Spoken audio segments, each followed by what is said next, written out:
Hello my friends and welcome back to my channel. Today I want to share with you a story about resilience, about the kind of fire that burns not to destroy, but to purify. They say a woman's life ends when she loses her protection when her father passes, or her husband leaves, and the walls of the home come crumbling down. They say she becomes a leaf in the wind at the mercy of the world. But they are wrong. That moment of loss is not the end. It is the beginning. That is when the true shape of a woman's soul is revealed. That is when life truly begins. Not in the comfort of the shade, but in the fire. And for May Calloway, the fire began on a Tuesday. Under the weeping gray sky of a Texas winter, the earth went on. It was still fresh on her father's grave. The soil was dark heavy with the rain that had been falling for 3 days straight, as if the land itself was mourning the passing of Thomas Calloway. He had been a good man, a man of the earth. But his death had been slow. It was a consumption that hollowed him out from the inside, leaving him coughing into handkerchiefs that smelled of iron and sap. May stood by the graveside long after the few neighbors had drifted away. She was 28 years old. By the standards of the frontier, she was already past the age of blushing brides and easy matches. But May had never been interested in being easy. She looked down at her hands. They weren't the soft white hands of a parlor lady. They were stained green at the cuticles from sage and crushed willow bark. They were rough from digging roots and grinding poultices. Her father had taught her that the land provided a cure for almost anything, if you were brave enough to look for it. He had taught her to heal, but as she turned back toward the ranch house, the sprawling Calloway ranch, that sat on the edge of the green valley, she knew there was no herb in her garden that could cure the sickness waiting for her inside. That sickness was named Ruth Vance. Her stepmother stood on the porch watching May return from the grave. She was a beautiful woman, in the way a marble statue is beautiful, cold, hard, and unyielding. She wore her widow's black weeds, not with grief, but with a terrifying sort of elegance. "You've been out there too long," Ruth said, her voice sharp enough to cut glass. "There's work to be done. The ledgers don't balance themselves." The house, once filled with the warmth of her father's laughter and the smell of pipe tobacco, had changed its temper overnight. It had become a place of silence and calculation. Ruth moved through the rooms like a general occupying conquered territory for 3 months. May tried to keep the peace. She moved into the smaller room near the back stairs. She cooked meals that were eaten in silence. She brewed teas for Ruth's nerves while the woman plotted her demise. May knew she was a problem to Ruth. May wasn't a daughter. She was a liability, a remnant of a previous life that needed to be erased. The end of the old life came at dinner one evening. Ruth placed a fork down on the fine china with a deliberate clink. "I have found a solution for you, May," she said, dabbing her mouth with a napkin. "A cousin of mine up north. He's a widower. He needs a wife to manage his household. You leave tomorrow." May didn't blink. She knew Ruth had no cousins up north. She knew this was a lie wrapped in silk, but she also knew that without her father, she had no legal claim to the roof over her head. "I will not go," May said quietly. Ruth smiled. It was a smile that didn't reach her eyes. "Oh, my dear, it isn't a request." The truth arrived 2 nights later. Under the cover of a moonless sky, it wasn't a suitor's carriage that pulled up to the ranch. It was a heavy, canvas-covered wagon, pulled by 2 mules that looked as mean and tired as their driver. The man who climbed down was named Cole Roderick. He smelled of stale tobacco, unwashed leather, and cruelty. He didn't look at May Calloway like a woman. He looked at her like livestock. He walked around her in the parlor, his boots leaving mud on the carpet. His eyes measured her hips and posture. "She's old for a bride," Cole Roderick grunted. "But she looks strong. That sells well in the territories." May felt the blood drain from her face. She looked at Ruth Vance, who was standing by the fireplace, counting a stack of banknotes. "You sold me," May whispered. The horror of it was so vast, it was almost impossible to comprehend. "You sold me to a slaver. I secured your future," Ruth replied coldly, tucking the money into her bodice. "Consider it a lesson in humility, May. You've always been too proud for your own good." Cole Roderick moved to grab her, pulling a rough rope from his belt. May could have screamed. She could have begged. She could have fallen to her knees and wept for the father who promised she would never be unprotected. But she didn't. She straightened her spine until it was as rigid as a steel rod. She let Cole bind her wrists, but she never took her eyes off Ruth Vance. "Ruth?" May said, her voice low and terrifyingly calm. The older woman looked up, startled by the lack of fear. "You may sell the body," May said, the words ringing in the silent house. "But you cannot sell the soul. You think you are rid of me. You aren't. You will rot in this house alone, and every shadow you see in the halls will be me." Ruth flinched. For the first time she looked afraid. "Get her out of here," she hissed to Cole. "Get her out." The journey west was a descent into hell. Cole Roderick's wagon held other souls. Men and women, their eyes hollowed out by despair, traveling toward a life of forced labor in the mines or the brothels of the frontier. They traveled for days. The landscape began to change.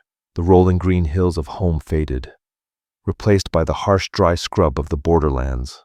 The air grew hot and thin. The earth turned the color of dried blood. They were entering the red wastes of Apache territory. Most of the captives wept.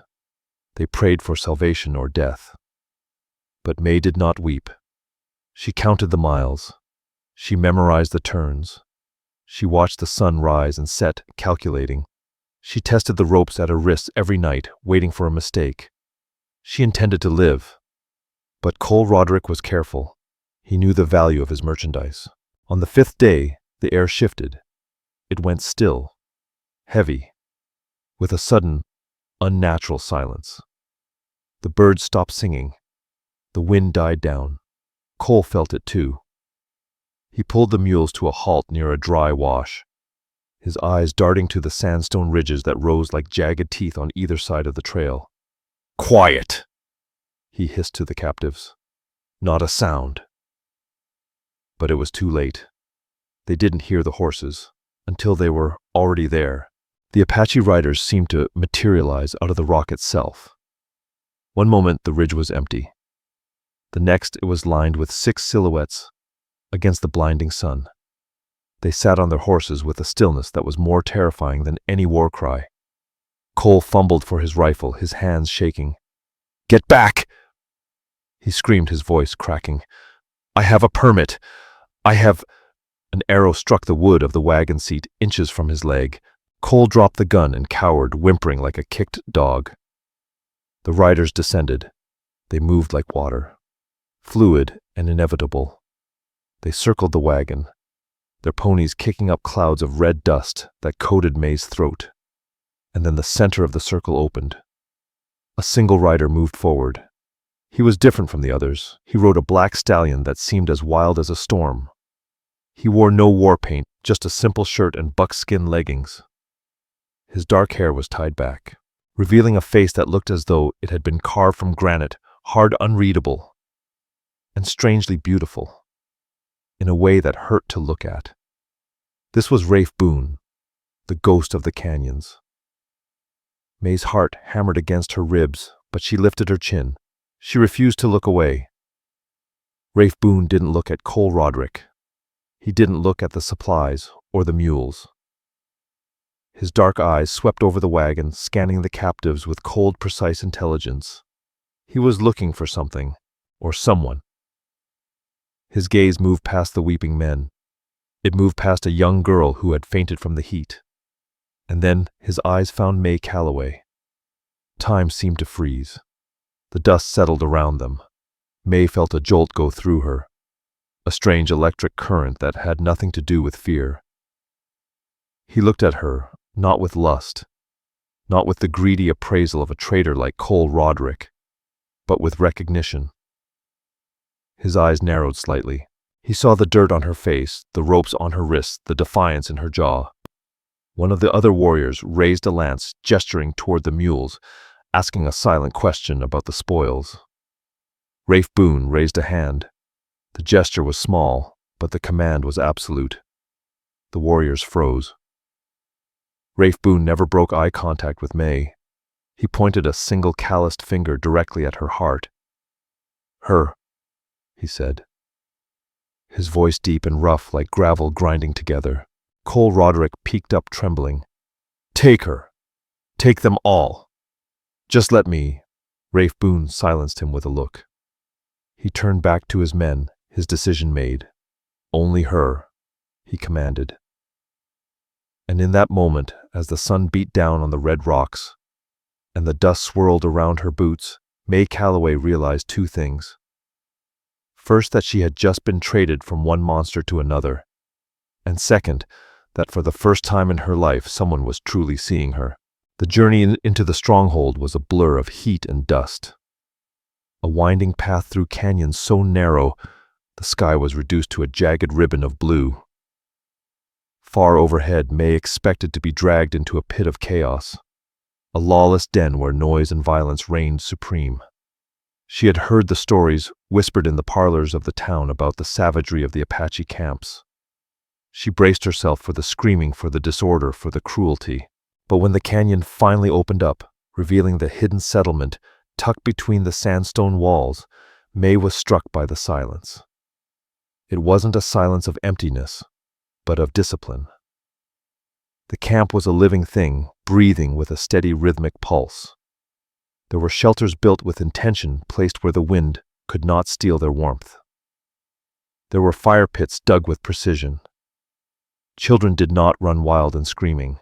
They moved with purpose, watching the riders return with wide, dark eyes. Women worked hides and ground corn, their hands moving in synchronized patterns that spoke of centuries of practice. Rafe Boone signaled for the riders to disperse. He did not shove May down from her horse. He waited until she dismounted on her own. Her legs trembling from the long ride, he did not speak to her. He simply gestured to an older woman standing near the center of the camp. Her name, May would learn, was Nell Hart. Nell was small, her skin mapped with wrinkles that looked like the dry riverbeds of the territory. But her eyes were sharp as flint. She looked May up and down, not with malice, but with a dry, critical assessment. She circled May Calloway once, like a rancher buying a new mare. Then she thrust a woven basket into May's chest. "You have hands," Nell Hart said, her English heavily accented but clear. "Use them." There were no chains. There was no cell. There was only the vast, crushing expanse of the desert around them. A prison without walls. May quickly realized that running into that wilderness without water or a horse was a slower, more painful form of suicide. So she worked. She expected abuse. She expected the heavy hand of a captor. Instead, she received chores. Nell put her to work grinding corn, fetching water from the spring that bubbled up from the rock, and cleaning the curing hides that smelled of salt and earth. It was hard work, the kind that made your muscles sing with exhaustion by midday. But it was honest work. It wasn't so different from the day she had spent on her father's ranch, before Ruth Vance had turned it into a parlor of secrets. But while her hands worked, her eyes watched. She watched him. Rafe Boone. He was a terrifying figure to his men. May saw the way the younger warrior stiffened when he walked past. He did not shout. He did not need to. His authority was worn like a second skin, heavy and undeniable. When a dispute broke out over a horse, Rafe Boone did not raise his voice. He simply stepped between the men, spoke 3 low words, and the fight evaporated like mist in the sun. He was disciplined, lethal. A man who seemed to be made of iron and silence, and yet where May was concerned, he was a ghost. He ignored her completely. Or at least he pretended to. He never spoke to her. He never ate near her. He slept on the far side of the camp, near the horses. To the casual observer, it would seem she meant nothing to him. Just another mouth to feed, another pair of hands to work. But May was observant. Survival had taught her to notice the things that were not said. She noticed that her portion of meat at the evening meal was always slightly larger than the others. She noticed that when the drunker, rougher men from a neighboring band rode in to trade, two of Rafe's most loyal guards were always posted quietly within 10 feet of where she worked. She noticed that she was never touched, never harassed, never threatened. He was the monster of the stories, yet he acted like a guardian, and she noticed something else. It was the rainy season, the time when thunderheads piled up purple and bruised against the horizon. On the days when the dampness settled into the bones of the canyon, she saw Rafe Boone rubbing his left shoulder. It was a subtle movement, a flinch of pain he tried to hide, his hand drifting to the spot as if remembering an old agony.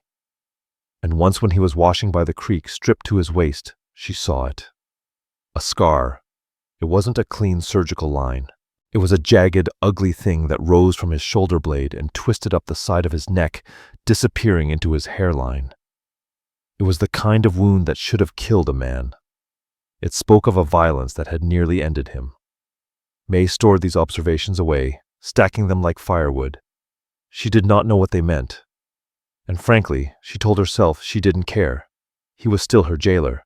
This camp, for all its order, was still a cage, and May Calloway was not born to be a bird in a cage. Days turned into a week. A week turned into 2. The moon waned, slicing thinner and thinner until the night sky was a black velvet curtain devoid of light. This was the time.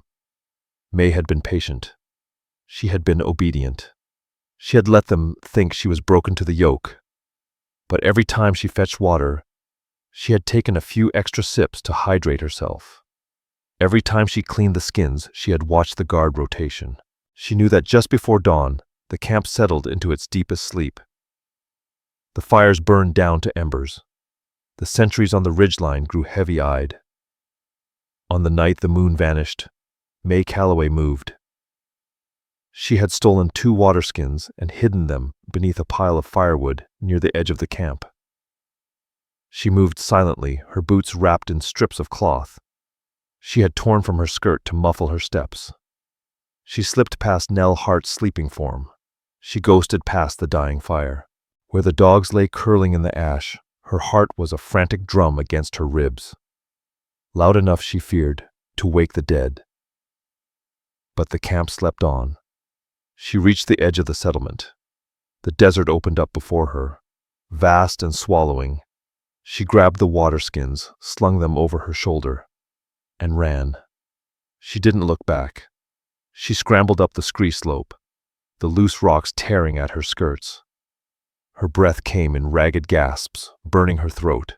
She climbed, her fingernails breaking against the sandstone, pulling herself up toward the ridge line. Freedom was just over the crest. If she could make it to the high ground, she could navigate by the stars. She could find the trade road. She could find a town where Ruth Vance's name held no power. She crested the ridge, her legs burning, sweat stinging her eyes. She stood up, gasping, the wind whipping her hair across her face.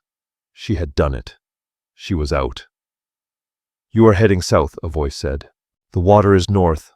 May spun around, a scream dying in her throat.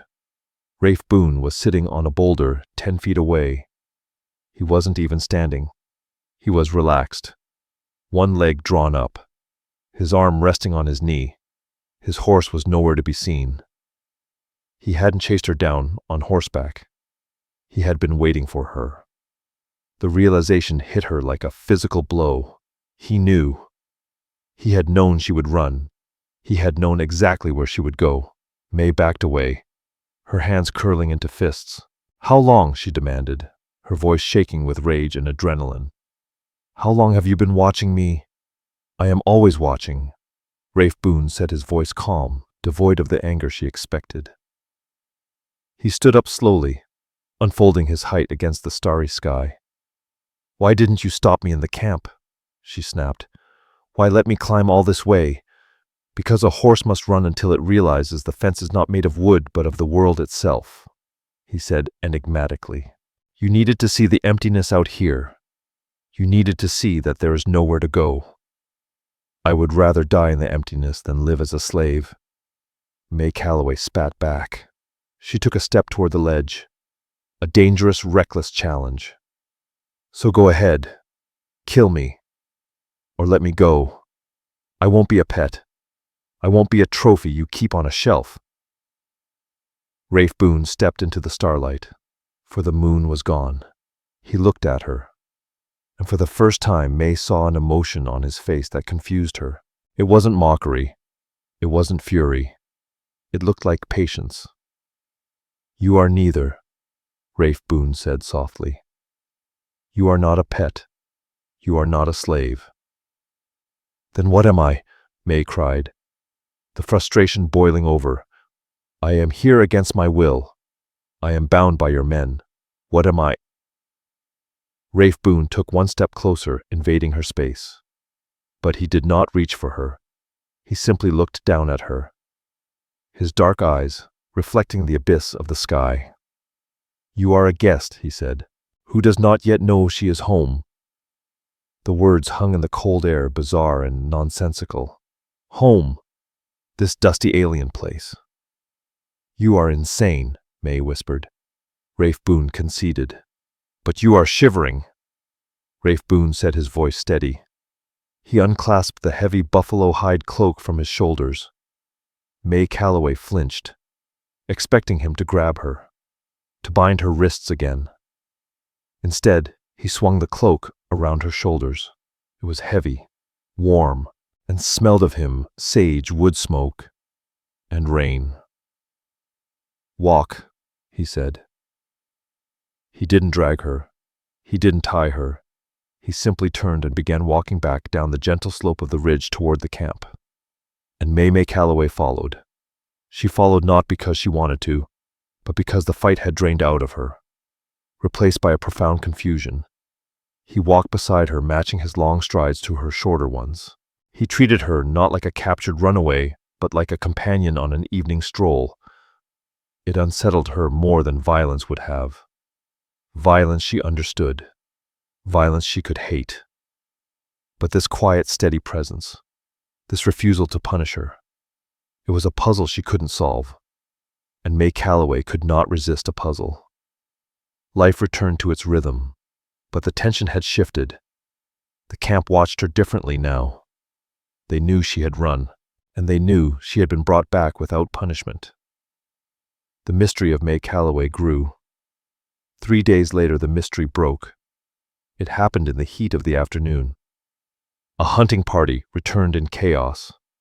There was shouting, the frantic stamping of horses. The calm of the camp shattered.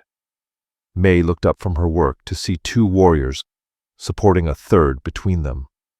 It was a young brave, barely 18. His face gray with shock. His leg was a ruin of blood. A boar, one of the men shouted. It turned on him. They laid the boy near the central fire. Panic rippled through the gathered crowd. The women wailed. Nell Hart was shouting for the medicine man, but the reply came back grim. He was 2 days' ride away, visiting another band. The boy was bleeding out. The gash in his thigh was deep, jagged, and perilously close to the femoral artery. The men were trying to bind it, but they were warriors, skilled in making wounds, not closing them. Their hands were too rough, their pressure too frantic. May stood up. She didn't think. She didn't calculate. The instinct that had been bred into her by her father. The instinct that lived in her green-stained fingers took over. She pushed through the crowd. A warrior moved to block her, snarling, but May shoved him aside with a force that surprised them both. Move, she commanded. Her voice was not the soft voice of a captive. It was the steel voice of a doctor. She dropped to her knees beside the boy. The smell of copper and fear was overwhelming, but May's mind cleared. The world narrowed down to the wound. I need hot water, she barked, looking up at Nell Hart. Boiling. Now. And bring me my basket, the yarrow root, and a needle, a bone needle and sinew. Nell hesitated for a fraction of a second, then nodded and ran. You! May pointed at the warrior who had blocked her. Hold his shoulders down. He's going to thrash. You cannot touch him, a man growled from the circle. It is bad medicine. His medicine is bleeding out into the dirt. May snapped without looking up. Do you want him to die with his spirit intact or live with a scar? Decide now. Silence fell. Then a shadow fell over her. Rafe Boone stood there. He looked at the boy. He looked at May, her hands already pressing deep into the torn flesh to stem the flow. Do as she says, Rafe Boone said, his voice low, but it carried the weight of a thunderclap. The camp moved. Water was brought. The basket appeared. For the next hour, May Calloway did not exist. There was only the healer. She cleaned the wound, ignoring the boy's screams as she washed out the dirt and boar bristles. She packed it with a poultice of chewed yarrow to stop the bleeding. And then she took the needle. Hold him, she whispered. She stitched the flesh back together. Her hands, usually shaking from the stress of captivity, were rock steady. Every loop of the sinew was precise. Every knot was secure. She worked with a competence that was almost holy in its focus. Rafe Boone watched her. He stood just outside the circle of firelight, his arms crossed. He watched the way she wiped the sweat from her forehead, with her shoulder never contaminating her hands. He watched the way she murmured soft, soothing nonsense to the boy, her tone shifting from command to comfort. He wasn't looking at her beauty. He wasn't looking at the curve of her neck or the color of her eyes. He was mesmerized by her competence. In a world where death was always waiting, seeing someone who could command life to stay, that was a power greater than any rifle when the last stitch was tied. May sat back on her heels, exhausted. Her dress was stained with blood. Her hair had escaped its braid. She looked wild, terrifying, and magnificent. The boy was sleeping, his breathing steady. He would live. May Calloway looked up and met Rafe Boone's gaze across the fire. There was no mystery in his eyes now. There was a fierce burning, and something else, something that looked like relief. That night, the camp was quiet again. But the silence felt different. It was the silence of gratitude. May sat by her small fire, scrubbing the dried blood from her hands with a wet cloth. She was too tired to eat. She stared into the flames, her mind replaying the surgery, critiquing her own stitches. She heard the footsteps, but she didn't flinch. She knew who it was. Rafe Boone sat down across the fire from her. He didn't speak immediately. He picked up a stick and poked at the embers, sending sparks swirling up into the dark. He will walk again, Rafe Boone said. It wasn't a question. He will limp, May Calloway replied, her voice hoarse. But he will walk. If the infection doesn't take him, it won't, Rafe Boone said. You have good hands. May Calloway laughed, a short, bitter sound. My stepmother called them dirty. She said, a lady's hands should never touch blood. Your stepmother is a fool, Rafe Boone said. Hands that can heal are the only hands that matter. He fell silent again. The air between them was thick, charged with the energy of the day's events. Then slowly Rafe Boone began to unbutton his shirt. May Calloway stiffened. What are you doing? She asked. Showing you, he said. He pulled the fabric down, exposing his left shoulder. In the flickering firelight, the scar she had glimpsed by the creek was fully visible. It was brutal. A mass of keloid tissue and white lines. A map of agony that started at his collarbone and tore its way up. But May Calloway wasn't looking at the ugly nature of the scar. She was looking at the stitch marks. Tiny faint white dots ran along the edges of the jagged wound. They were old, faded by time and sun. But the pattern was unmistakable. It was a specific kind of knot, a double loop knot, used to hold skin that was under high tension. It was a knot her father had invented, a knot he had taught only to her. May's breath hitched in her throat. The world seemed to tilt on its axis. The sounds of the camp faded away, leaving only the rushing of her own blood in her ears. The memory hit her like a physical force. 4 years ago, it was a night that smelled of ozone and impending doom. A storm had battered the Callaway ranch, tearing shingles from the roof, turning the sky a bruised purple. May Callaway, 24, then had gone out to the barn to check on a foaling mare. She had found the barn door open, banging in the wind. Inside, huddled in the straw of the back stall, was a man. He was barely conscious. He was soaked with rain and blood. He had been shot. But the bullet wasn't the worst of it. He had been dragged. Maybe by a horse, maybe by men.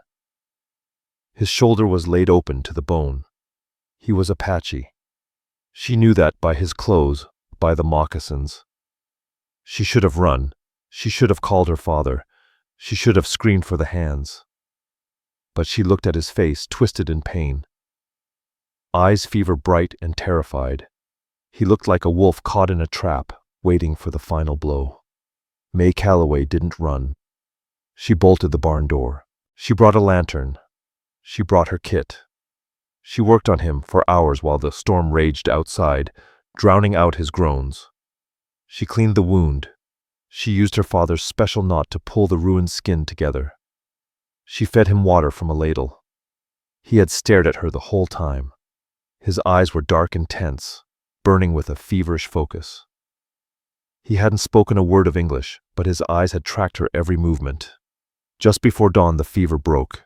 He fell into a deep sleep. May Callaway had gone to the house to get food. When she returned, he was gone, vanished into the mist. Only a blood-stained patch of straw remained to prove he had ever been there. May Callaway blinked. Coming back to the present, the fire crackled. She stared at the scar on the man sitting across from her. She traced the line of the old wound with her eyes, up to his face. The face was harder now, older.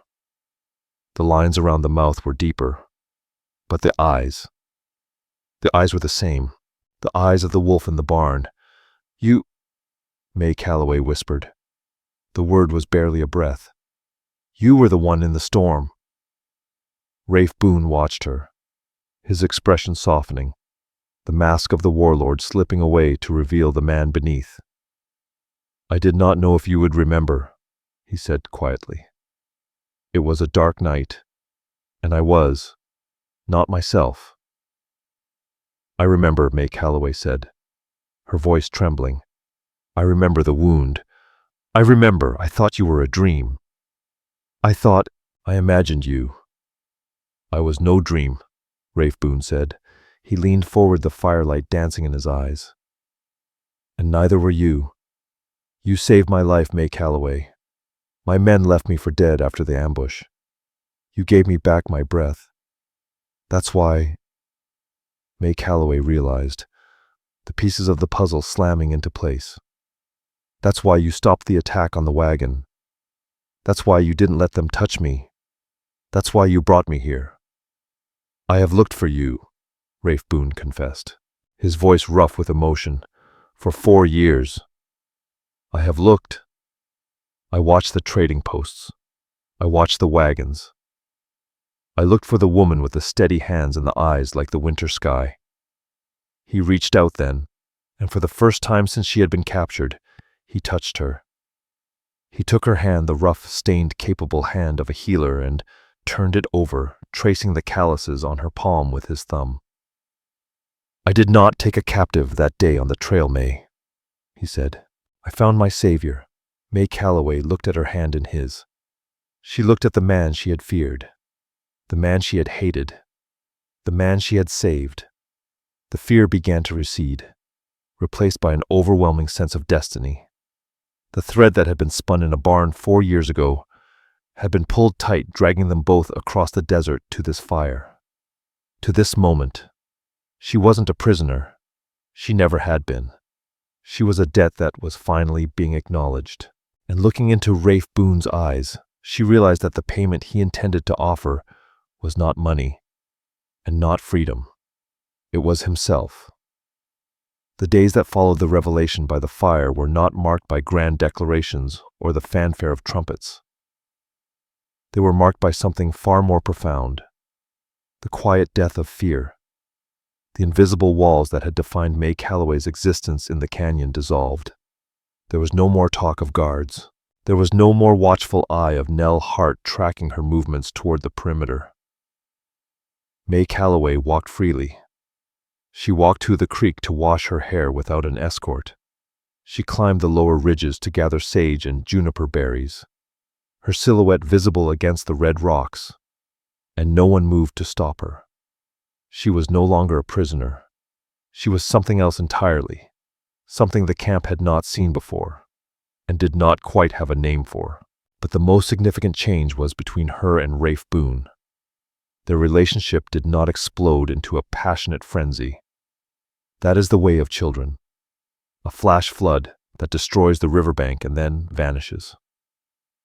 What grew between May Calloway and the wolf was a slow burn. It was the kind of fire that starts deep in the hardwood, glowing hot and steady through the coldest night. They began to talk, in the long purple evenings. After the work was done and the horses were settled, they would sit, sometimes by his fire, sometimes by hers. They spoke of the worlds they came from, two universes that existed side by side, yet separated by a chasm of misunderstanding. May Calloway told him of the ranch, of her father's gentle hands, of the suffocation of the parlor, and the cold marble ambition of Ruth Vance. She told him how she had always felt too big for the room she was forced to live in, too loud for the polite silences required of a lady.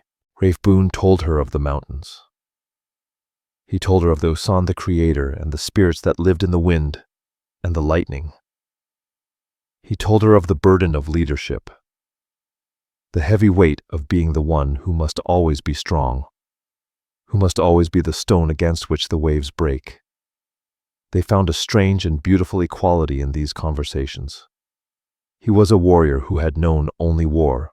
She was a healer who had known only duty. Both of them had been lonely in crowded rooms. Both of them had been waiting to be understood. The romance was in the small things. It was the way Rafe Boone would silently sharpen her skinning knife, handing it back to her with a nod, an acknowledgement of her work. It was the way May Calloway would brew a tea of willow bark when she saw him rubbing his shoulder, placing the cup beside him without a word, an acknowledgement of his pain. It was a touch on the hand as they passed a water skin, a shared look across the council fire that said, "I see you. I know you." It was a connection of the spirit, deep and rooting. For a woman like May Calloway, who had been treated as a commodity, this intellectual respect was more intoxicating than any wine. She was not just desired, she was valued. But the outside world has a way of intruding on paradise. It came 3 weeks later, on a wind that smelled of dust, and trouble scouts rode in at a gallop. Their horses lathered. They rode straight to Rafe Boone, speaking in rapid, heated Apache. May Calloway saw Rafe Boone's face harden. The softness she had come to know vanished, replaced instantly by the mask of the ghost. He stood up, his hand going to the knife at his belt. He looked at May Calloway, his expression unreadable. "Stay here," he said. He rode out with 6 men. They were gone for 3 hours. When they returned, they were dragging something behind them.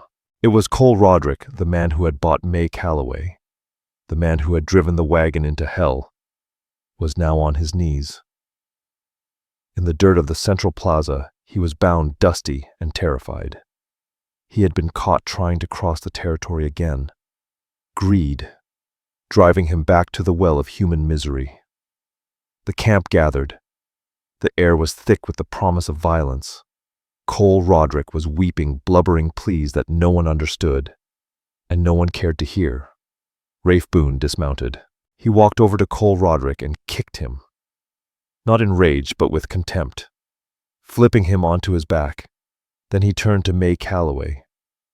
He unsheathed his knife, a heavy bone-handled blade that was razor-sharp. He walked to May Calloway and held it out. "Handle first." "He is yours," Rafe Boone said, his voice carrying to every ear in the canyon. "He bought you like a mule. He dragged you through the dust. His blood is yours to spill. Take your justice, May Calloway." Cole Roderick looked up, his eyes widening as he saw her. "Miss Calloway," he choked out. "Please. I was just doing business. Please." May Calloway took the knife. The handle was warm from Rafe Boone's grip. She looked at the blade. She looked at Cole Roderick sweating and shaking in the dirt. The camp held its breath. They expected her to cut his throat. It was the law of the land, blood for blood. May Calloway walked toward him. She stood over him, the shadow of vengeance. She remembered the ropes on her wrists. She remembered the look on Ruth Vance's face. She remembered the despair of the other captives. She knelt down. She brought the knife close to Cole Roderick's neck. He squeezed his eyes shut, sobbing. But the cut never came.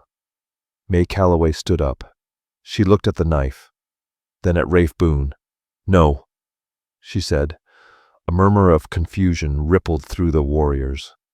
Rafe Boone frowned, tilting his head. "He deserves to die." "He does?" May Calloway agreed, her voice cold as winter ice. "But if I kill him, his suffering ends in a second, and I become just another violent thing in a violent world." She turned back to Cole Roderick. "Killing you is too easy. Silas, I don't want your blood. I want your ruin." She turned to Nell Hart. "Bring me parchment, bring me charcoal, and bring me the saddlebags from his horse." For the next hour, May Calloway conducted a different kind of surgery. She forced Cole Roderick at the point of the knife to write. She made him write a full confession, not just of his trade, but of his partner's. She made him detail every transaction, every name, every date, and most importantly, she made him write down the name of the woman who had sold her stepdaughter to clear a debt. Augusta Vance. She made him sign it. Then she took the money from his saddlebags. Gold dust, silver coins, stacks of banknotes. She tossed the bags to the women of the camp. "Burn the rest," she commanded. She walked back to Cole Roderick. She pinned the confession to his coat using a cactus spine. "Talon," she said, turning to the warrior. "Take his horse. Take his boots. Take his water. Ride him to the edge of the territory, 10 miles from the town of Presidio, and leave him there." Talon stared at her. A slow, dark smile spread across his face. He understood. "He will have to walk into town," Rafe Boone said. "Barefoot, bagging, with his crimes pinned to his chest. And when the sheriff finds him," May Calloway said, "he will trade that confession for a glass of water, and a gust of ants will be destroyed." It was a cruelty far more sophisticated than a slit throat. It was the justice of a woman who knew that reputation was the only currency that mattered in the white world. They dragged Cole Roderick away, screaming not in fear of death, but in fear of the long, hard walk to his own destruction. And May Calloway was right. Weeks later, the word would travel through the trading posts. Cole Roderick had crawled into Presidio, half dead. To save his own neck from the hangman, he had turned state's evidence. The scandal was delicious and absolute. A gust of ants. The proud widow Ruth Vance was shunned. Creditors descended like vultures. She lost the ranch. She lost her standing, and she ended her days in a boarding house, penniless and alone. Just as May Calloway had promised. Justice had been served. Cold, precise, and absolute. But with justice came the end of the story, or so Rafe Boone thought. The debt was paid. The villains were punished. And by the code of honor that ruled Rafe Boone's life, a guest who is no longer bound by debt must be set free. The morning came 3 days after Cole Roderick was cast out. The sun rose pale and yellow, washing the canyon in a light that felt like a goodbye. May Calloway came out of her shelter to find a horse waiting. It was a good mare, strong and spirited, saddled with leather, and equipped with full waterskins and provisions. Rafe Boone stood beside it, holding the reins. He was dressed for riding, but his horse was not packed for a journey. May Calloway stopped. Her heart gave a painful hollow thud against her ribs. She knew what this was.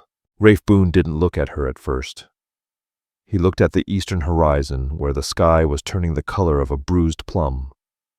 "The way is clear," he said. His voice was flat, stripped of all emotion, which was how May Calloway knew he was breaking inside. "My men have scouted the trail. You will be safe, as far as the river. From there it is half a day's ride to the settlement." He turned to her then. He held out the reins. "The debt is paid, May Calloway.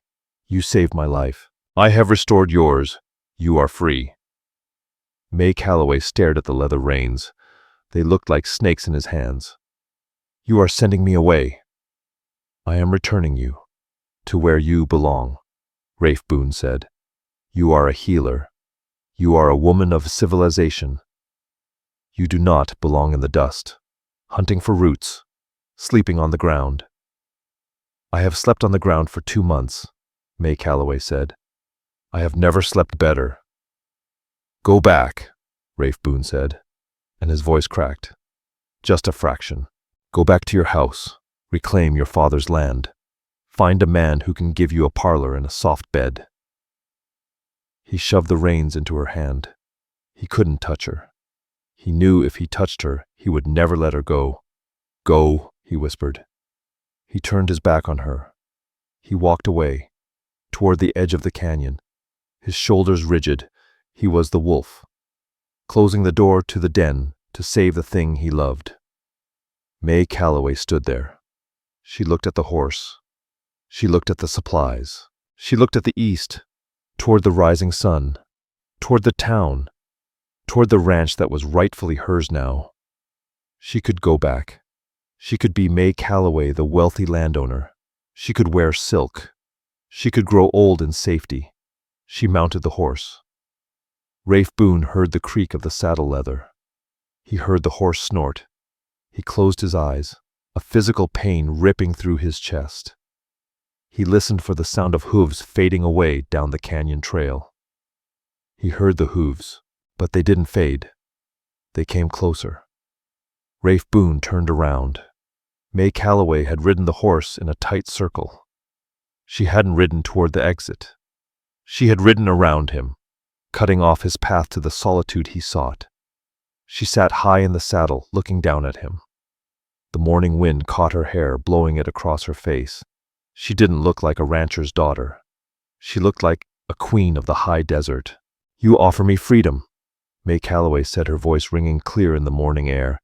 "I do," Rafe Boone said, confused. "You think freedom is a house?" May Calloway asked. "You think freedom is a town where people whisper behind their hands?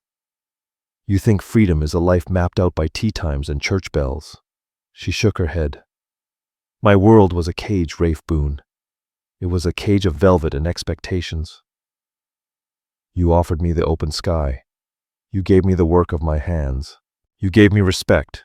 She leaned forward, resting her hands on the saddle horn. "Why would I trade freedom for a parlor?" Rafe Boone stared at her. Dangerous and wild began to bloom in his chest. "It is a hard life, May. It is cold. It is dangerous. We are hunted. Then we will be hunted together," she said. She swung her leg over the saddle and dropped to the ground. She landed in the dust just inches from him. She didn't wait for him to move. She stepped into a space, the space that no one else dared to enter. "I choose," May Calloway said softly. "I choose the dust. I choose the fire. I choose you." Rafe Boone let out a breath that sounded like a sob. The restraint broke. The discipline shattered. He reached for her, pulling her into him with a desperation that shook them both. His arms went around her, burying his face in her hair. May Calloway held him back, gripping his shirt, anchoring herself to the only home she had ever truly wanted. It wasn't a fairy tale ending. There were no magic spells.